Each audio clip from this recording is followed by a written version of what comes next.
Paulo. Mônica Rosenberg. Essa trajetória aí em espiral é um sinal de que um dos motores talvez esteja assim funcionando. E tem uma outra questão, o fato de que ele estava no final da viagem, estava chegando, significa que tinha menos combustível, porque senão no impacto, a explosão, certamente teria sido muito pior e afetaria muito mais pessoas que estavam no solo. O fato de ter menos combustível ajuda a reduzir o número de vítimas. Agora vamos com a imagem do solo. Veja agora a imagem do solo, do impacto. Essa ocorreu, são imagens recuperadas, mas veja só, provavelmente o fogo ainda persiste. Vamos analisando o impressionante. Dificilmente nós temos que constatar a realidade. Esperamos e oramos a Deus que haja sobreviventes. Dificilmente quem estava na aeronave sobrevive, mas nós estamos ainda sempre há uma fé, há uma esperança, principalmente dos familiares também. O Diego Tavares. É o que eu ia dizer agora, Capês. É claro que a gente tem esperança de que tem algum sobrevivente, mas olhando as imagens, assim, a princípio, vendo a queda, que foi praticamente uma queda na vertical, vendo esse grande incêndio que causou, as imagens da fumaça que nós repercutimos agora há pouco também, fica realmente muito difícil acreditar que não seja um acidente com um considerável número de vítimas, né? Mas, de fato, precisamos apurar o que realmente aconteceu, os números exatos, mas, novamente, olhando essas imagens aí, é bem difícil a gente acreditar que realmente não se trata de uma grande tragédia, mais uma grande tragédia ligada à queda de aeronaves. Agora, Luiz Fernando Pacheco, é uma possibilidade muito pequena, ínfima, de acontecer isso com uma aeronave comercial nos dias de hoje. Às vezes a gente vê esse tipo de acidente com aviões particulares, sobretudo monomotor. Às vezes o piloto esquece de fazer o abastecimento, mas uma aeronave que segue uma série de regramentos, que tem uma fiscalização rotineira, cuja companhia investe, tem obrigação de manter o equipamento em ordem. Realmente, a gente olha... Não é fazer também conclusões precipitadas, mas não há condições climáticas adversas, não tem uma grande chuva, turbulências são normais que ocorram, sobretudo com o tempo pesado, com formações mais pesadas, mas não foi isso. O que se vê aqui é claramente uma enorme possibilidade, uma probabilidade de uma falha mecânica gravíssima e inadmissível. Tá certo? Eu quero ver... Capês. Olha, Pacheco, quero te ouvir. O governador Tarcísio de Freitas, nesse momento, está indo até o local. Realmente a tragédia é de grandes proporções. Eu quero te ouvir, Luiz Fernando Pacheco. Capês, pelas estatísticas, você tem maior probabilidade de falecer, de ser atingido, atravessando uma rua movimentada na cidade de São Paulo, do que voando numa aeronave de linha comercial da Latam, que é uma empresa que está consolidada no país há 30 anos, né? Primeiro com a Latam, depois nessa parceria com a Lanchile, uma empresa grande. Tudo indica que houve aí uma falha mecânica. Claro, a gente não é especialista em aviação, mas as imagens nos dão essa ideia, né? De que houve uma paralisação aí no funcionamento da aeronave, né? Então, é tudo muito triste, isso vai ter que ser apurado. A gente vê que o fogo pegou a explosão que houve com a queda do avião, apesar da Mônica ter chamado a atenção também de que era um fim de rota e, portanto, já com pouco combustível, a gente pode observar que a parte dianteira do avião, ela quase que... ela não pegou fogo, né? Pegou fogo da cabine para trás. A gente espera que a caixa preta tenha sido preservada, que a ANAC apure o caso e que chegue a uma conclusão o mais rápido possível para dar, principalmente, às famílias dos vitimados, né, uma satisfação do que foi que ocorreu. Isso não é normal, realmente, de ocorrer, principalmente em companhias aéreas que têm todo um protocolo de segurança bastante rígido, de revisão permanente das aeronaves, do abastecimento, do funcionamento dos motores, seja a hélice, seja a turbina. Para mim não ficou muito claro se o avião era turbinado ou se era um turbohélice. Ainda para mim não está claro pelas imagens. Tudo que desse momento agora, ainda as informações vão chegando, normalmente esse tipo de avião é aquele bimotor turbohélice, que vão girando as duas hélices. Que é o que eu te digo. Que é um avião seguro. Mais seguro que existe. Que eu considero um avião seguro. Também fiz vários voos nesse tipo de aeronave. É uma aeronave segura. A vantagem para a apuração, no caso da investigação, para os investigadores, para que se saiba a causa do acidente, porque de toda a tragédia se extraem lições, ainda é cedo para falar nisso, mas as imagens elas vão mostrando o tipo de trajetória que faz na queda. Então, não é uma trajetória completamente vertical, como já ocorreu num voo da Malaysia Airlines, em que o piloto vira a aeronave em direção ao pântano, ela vai caindo, dá a impressão mesmo de falha mecânica. Em espiral. Ele vem em espiral, exatamente. E ele cai, a imagem, porque a imagem ela fica cortada por conta de umas árvores que havia ali. Mas parece que o avião ele cai mesmo de barriga, né? Ele cai de barriga no solo, né? Dá pra ver. Veja, o que é estranho é o avião não conseguir planar. Normalmente ele poderia, eventualmente, mesmo com a falha mecânica, ele poderia ir planando, porque ele tem alguma sustentação no ar. Você vê até imagens que eu vi um documentário sobre o acidente também com o avião do time de Santa Catarina, que teve aquele acidente fatal do Chapecoense. E ali você via o avião, mesmo sem combustível, ele foi planando, e que ele se chocou com a montanha, mas ele conseguiu planar. É estranho aqui nesse momento, logo em seguida a falha, o avião entra em espiral. E o piloto vai tentando, o que tudo indica, né? De qualquer maneira, manter a estabilidade do voo. Né, a aeronave e sem conseguir, né? Parece que ficou totalmente sem controle, né? Uma coisa boa é que hoje nós teremos várias imagens, porque todas essas, como é um horário útil, né? As pessoas estão em atividade, filmando, então certamente vão aparecer mais e mais imagens. Olha, pessoal, nós temos aqui um apoio de um companheiro nosso, que vem sempre aqui debater conosco. Ele é piloto. E ele pode nos ajudar a entender aquilo que está acontecendo. Já está conectado conosco? Vamos conversar, então. Boa tarde, Diogo da Luz. Estamos aqui no nosso debate. Infelizmente, essa tragédia agora, algo realmente terrível. E gostaríamos que você, analisando as imagens, claro que tem que ser feita a perícia, uma série de coisas, mas é possível extrair algumas deduções a partir das imagens. Diogo, nós vamos ouvir um áudio e em seguida... Eu vou pedir um minuto a você, Diogo. Entrou um áudio agora e já quero te ouvir em seguida o seu comentário. Pode colocar o áudio.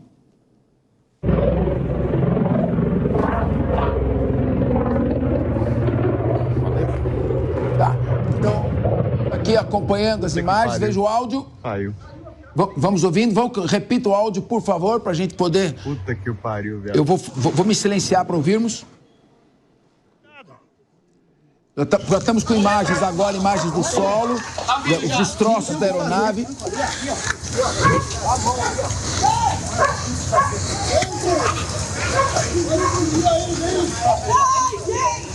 Olha o desespero. Meu Deus do céu, caiu um avião do meu vizinho! Imagens e sons de desespero, uma tristeza enorme, uma tragédia. Estamos aqui, vamos acompanhando. Daqui a pouco o Diogo da Luz, que é piloto, fará os seus comentários, uma análise ainda que superficial, porque temos apenas as imagens. Estamos com áudio.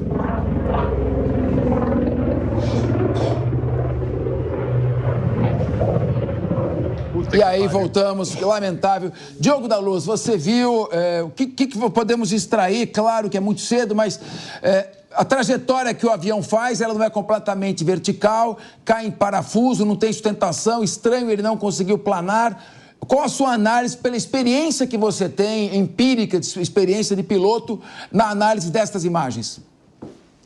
É muito triste, boa tarde a todos, boa tarde, Capês, e todos que nos ouvem. É muito triste, muito difícil para a gente que é da aviação falar sobre um acidente. Logo que a gente vê, tudo que se sabe até agora é um ATR, tudo indica da Passaredo, pelo que se pode ver da pintura da cauda, parece ser da Passaredo. A matrícula Papa Sierra Vitor Papa Bravo, PSVPB. E aparentemente em procedimento junto a Viracopos pelo local onde estava também. Isso é um parafuso chato. O avião, quando entra em parafuso, quando ele perde velocidade, o que faz o avião voar não são os motores propriamente, sim a velocidade. Cada avião tem uma velocidade mínima para voar. Esse ATR é coisa de, falando em quilômetros por hora, é coisa de 150, 160 quilômetros por hora. Depende se está com flaps ou não, a configuração de pouso ou decolagem, mas grosso modo ele precisa estar a pelo menos 160 quilômetros por hora para conseguir voar.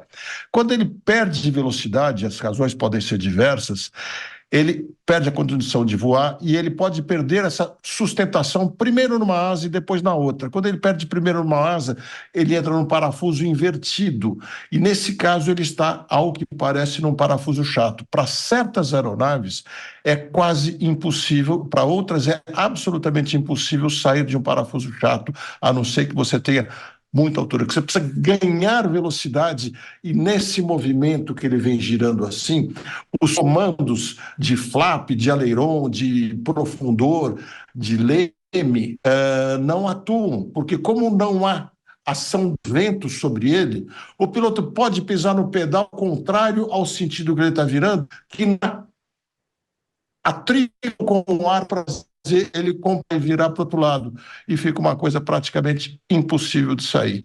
Agora, a razão para ter levado esse parafuso, a gente não sabe. Pode ter sido um erro da tripulação, pode ter sido falha mecânica somada a erro da tripulação e muitas outras coisas. Um avião extremamente seguro, bastante conhecido no mundo e no Brasil. Então, quando a gente vê isso, a gente fala exatamente o que aconteceu, só vamos saber daqui a 1 ano e meio, mais ou menos, porque vai sair um relatório preliminar daqui a 30, 40 dias e um relatório final daqui a 1 ano e meio, às vezes até mais tempo, mas certamente saberemos exatamente o que aconteceu e isso tudo será usado como forma de prevenção para evitar que novos acidentes aconteçam. Dentro da tristeza desse acidente, que tudo indica foi uma tragédia com todas as pessoas a bordo com extrema dificuldade de terem saído com vida, mas o lado bonito da aviação é que se estuda profundamente os acidentes com um propósito: evitar que o erro se repita. Se a gente adotasse essas coisas na nossa vida cotidiana, Capês, tenho certeza que o mundo seria muito mais seguro do que é hoje. Diogo, fica conosco mais um pouco, já há mortes confirmadas, infelizmente, estamos aí para a produção para confirmar as mortes. Vamos ouvir novamente o áudio, por favor.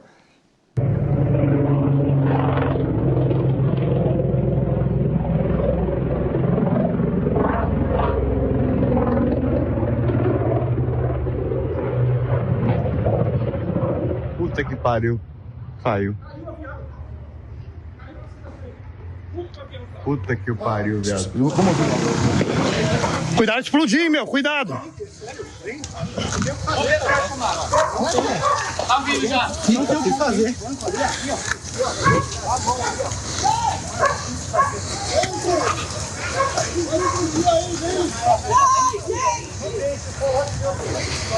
Meu Deus do céu, caiu um avião no meu vizinho!